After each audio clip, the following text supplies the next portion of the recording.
விஜய் நாளை மறுநாள் முதலமைச்சராக பதவியேற்க திட்டமிட்டிருப்பதாகவும் தற்போது தகவலானது வெளியாக இருக்கிறது. அந்த முக்கிய செய்தியை பார்க்கிறோம்.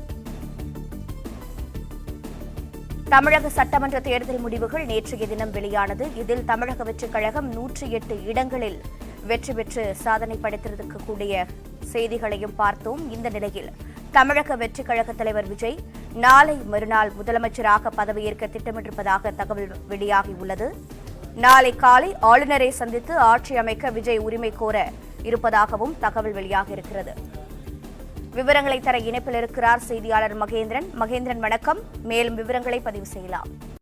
நடைபெற்று முடிந்திருக்கக்கூடிய சட்டமன்ற தேர்தலில் தனிப்பெரும் கட்சியாக தமிழக வெற்றிக் கழகம் உருவெடுத்திருக்கிறது.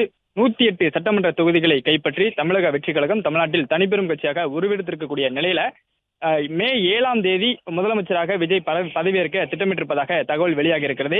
ஏற்கனவே இன்று சென்னை அருகே பனையூரில் இருக்கக்கூடிய அலுவலகத்தில் கட்சியின் எம்எல்ஏக்களுடன் விஜய் ஆலோசனை நடத்தியிருந்தார்.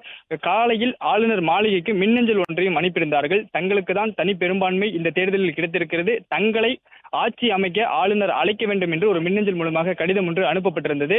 நாளை ஆளுநர் வந்த பிறகு ஆளுநரை நேரில் சந்தித்தும் நாளை காலை விஜய் கடிதத்தை கொடுத்து ஆட்சி அமைக்க உரிமை கோர திட்டமிட்டிருக்கிறார்கள். இந்நிலையில்தான் நாளை மறுநாள், அதாவது மே 7ஆம் தேதி தமிழக முதலமைச்சராக பதவியேற்க விஜய் திட்டமிட்டிருக்கிறார். அன்றே அமைச்சர்களும் விஜயுடன் பதவியேற்க திட்டமிடப்பட்டிருக்கிறது. தற்பொழுது அமைச்சரவை பட்டியல் தொடர்பாகவும் ஆலோசனை நடைபெற்றுக் கொண்டிருக்கிறது. சென்னை பட்டினப்பாக்கம் இல்லத்தில் விஜய் கட்சியின் மூத்த நிர்வாகிகளுடன் ஆலோசனையில் ஈடுபட்டு வருகிறார்.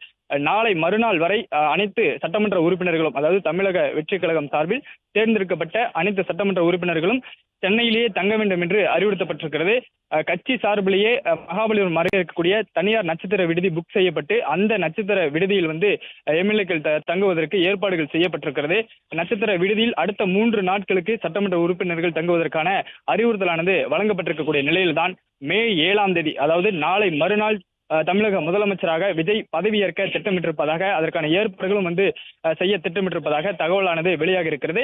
நாளை ஆளுநரை சந்தித்து ஆட்சி அமைப்பதற்கு உரிமை கோரக்கூடிய நிலையில நாளை மறுநாள் விஜய் முதலமைச்சராக பதவியேற்க திட்டமிட்டிருக்கிறார். அன்றே தமிழக வெற்றிக் கழகத்தின் ஆட்சி அமைச்சரவை பட்டியலும் தயாராகி இருக்கக்கூடிய நிலையில அன்றே அமைச்சர்களும் விஜயுடன் பதவியேற்க ஏற்பாடுகள் தயாராகி வருவதாக தகவல் வெளியாகி இருக்கிறது.